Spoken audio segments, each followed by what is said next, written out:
misi perdamaian Jokowi untuk Rusia dan Ukraina. Sebelum kita lanjut, jangan lupa like, komen, dan subscribe. Pada Rabu 29 Juni 2022, Presiden Joko Widodo mengadakan pertemuan dengan Presiden Ukraina, Volodymyr Zelensky, di Istana Mariinsky, Kiev, Ukraina. Заява президента Республіки Індонезія.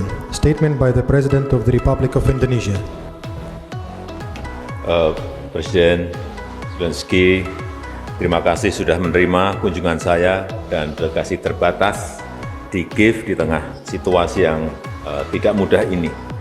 Saya sampaikan ke Presiden Zelensky bahwa kunjungan ini saya lakukan sebagai manifestasi kepedulian Indonesia terhadap situasi di Ukraina. Dari pertemuan bilateral tadi, saya ingin menyampaikan beberapa hal. Yang pertama, saya sampaikan kembali undangan saya kepada Presiden Zelensky secara langsung untuk berpartisipasi dalam KTT G20 yang akan diselenggarakan bulan November tahun ini di Bali. Kemudian yang kedua, saya tegaskan posisi prinsip Indonesia mengenai pentingnya penghormatan terhadap kedaulatan dan integritas wilayah. Yang ketiga, walaupun masih sangat sulit dicapai, saya tetap sampaikan pentingnya penyelesaian damai dan spirit perdamaian tidak boleh pernah luntur. Dalam kaitan ini, saya menawarkan diri untuk membawa pesan dari Presiden Zelensky untuk Presiden Putin yang akan saya temui segera. Yang keempat, saya sampaikan empati dan kepedulian saya terhadap dampak perang bagi kemanusiaan. Dengan kemampuan yang ada, rakyat dan pemerintah Indonesia berusaha memberikan kontribusi bantuan termasuk obat-obatan dan komitmen rekonstruksi salah satu rumah sakit di sekitar Kiev. Yang kelima, saya sampaikan pentingnya Ukraina bagi rantai pasok pangan dunia. Semua usaha harus dilakukan agar Ukraina dapat kembali melakukan ekspor bahan pangan. Penting bagi semua pihak untuk memberikan jaminan keamanan bagi kelancaran ekspor pangan Ukraina termasuk melalui pelabuhan laut. Saya mendukung upaya PBB dalam hal ini. Yang keenam, on bilateral note, tahun ini adalah 30 tahun hubungan diplomatik Indonesia dan Ukraina.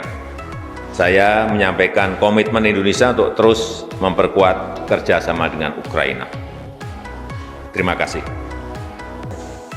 Dalam pertemuan tersebut, Presiden Jokowi menyampaikan bahwa kunjungannya ke Ukraina merupakan perwujudan kepedulian masyarakat Indonesia untuk Ukraina. Jokowi menegaskan posisi Indonesia mengenai pentingnya penghormatan terhadap kedaulatan dan integritas wilayah. Meskipun masih sangat sulit dicapai, Jokowi juga tetap menyampaikan pentingnya penyelesaian damai dan mengatakan bahwa spirit perdamaian tidak boleh pernah luntur. Selanjutnya, Jokowi juga menyampaikan kepeduliannya terhadap dampak perang bagi kemanusiaan. Dengan kemampuan yang ada, pemerintah Indonesia berusaha memberikan kontribusi bantuan termasuk obat-obatan dan komitmen rekonstruksi rumah sakit di sekitar Kiev.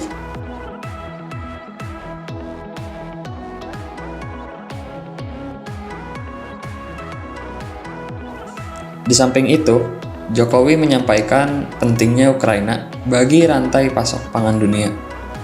Menurutnya, semua usaha harus dilakukan agar Ukraina bisa kembali melakukan ekspor bahan pangan. Dalam kesempatan tersebut, Jokowi kembali menyampaikan undangan secara langsung kepada Presiden Zelensky untuk berpartisipasi dalam KTT G20 yang akan diselenggarakan bulan November tahun ini di Bali. Jokowi juga menyampaikan komitmen Indonesia untuk terus memperkokoh kerjasama bilateral dengan Ukraina. Sementara itu, Presiden Zelensky menyampaikan apresiasinya atas kehadiran Jokowi ke Ukraina Menurutnya, ini adalah kunjungan pemimpin negara Asia pertama ke Ukraina sejak invasi melanda Ukraina. Dalam pidatonya, beliau menyampaikan terima kasih atas kehadiran Jokowi, yang merupakan kunjungan pertama pemimpin Asia sejak invasi melanda Ukraina. Saya juga mengundang kalangan usaha Indonesia untuk berpartisipasi dalam rekonstruksi Ukraina pasca perang.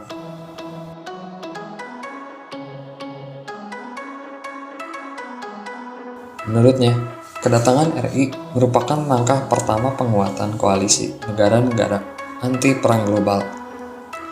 Ia meyakini hal itu datang memulihkan dan menjamin stabilitas dunia.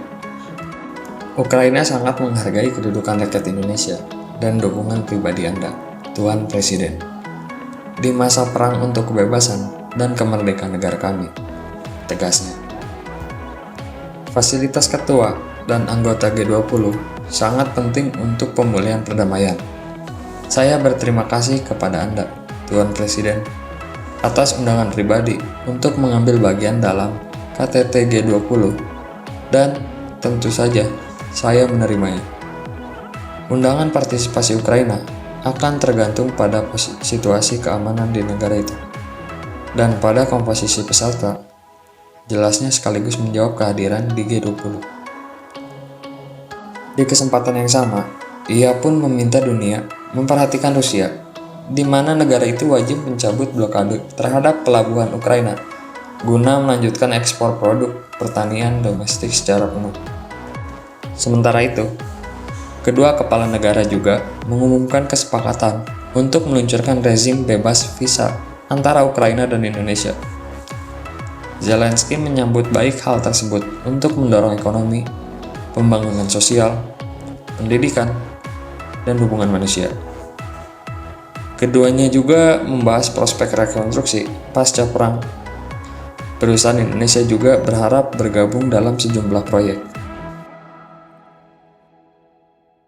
Sekian tim Baskara TV dapat melaporkan.